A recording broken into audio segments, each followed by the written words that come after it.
go up to $75. Then you will receive another notice asking for the $75. Then when we send out 3 notices, after that you won't receive any more notices until it's turned over to collections, and then you will start getting collection notices. And whenever we have enforcement actions in place, which they're not right now, then you will be subject to them when they are enforced.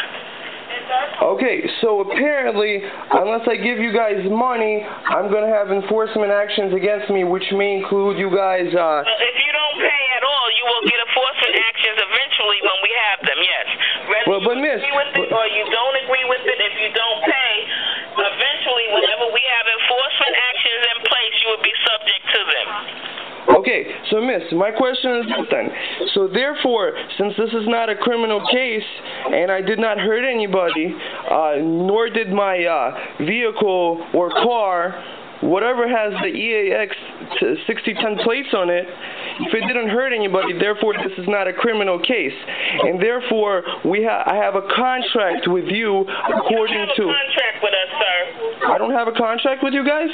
No, what kind of contract do you have with us? You got a ticket, just like if you got a parking ticket. If you get a parking ticket and you have a hearing, and the judge finds you guilty, is that a contract?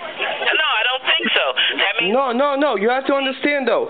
By signing that thing, pleading guilty or not guilty in the parking ticket... That's not a contract, sir. That is a contract. That's agreeing that you got the letter. I can't answer any more of your questions. What you need to do is talk to a lawyer, or maybe you could write in and speak and write in, and maybe you could get... No, but you see my problem...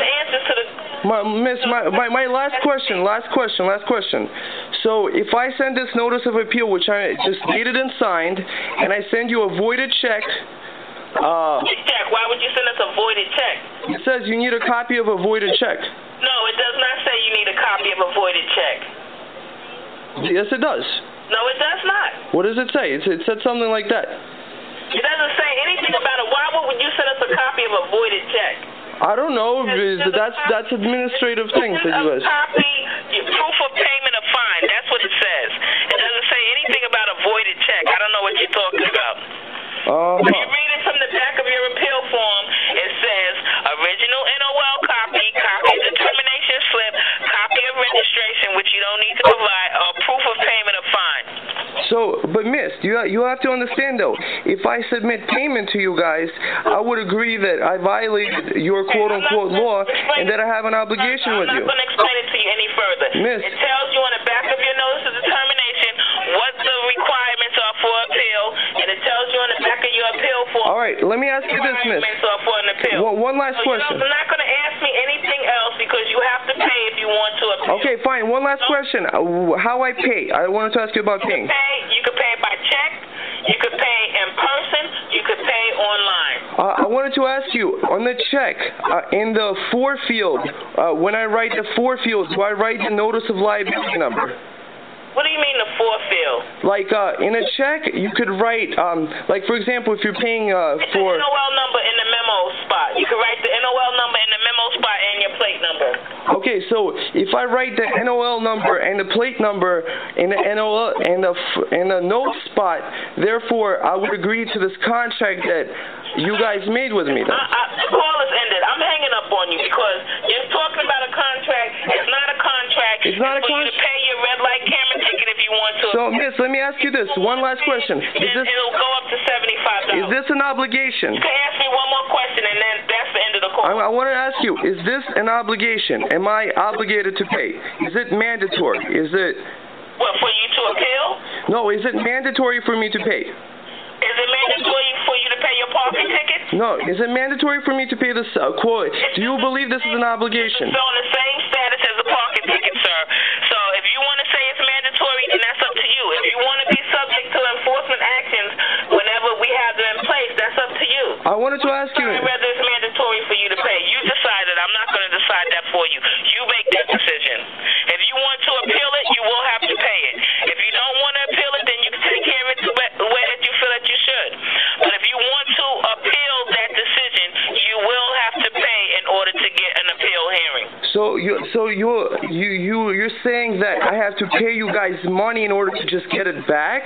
That's a little bit isn't it against the... The call is over because I Oh, I'm sorry, miss. What was your name? My name is Miss Turner. Miss Turner, do you have like an ID number or something that I could refer to you by? No, if you need to speak to me again or if you want to talk to anybody about me, my name is Miss Turner. All right, Miss Turner, and you're the supervisor? Yes. Supervisor of what department?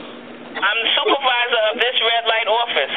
Red light office.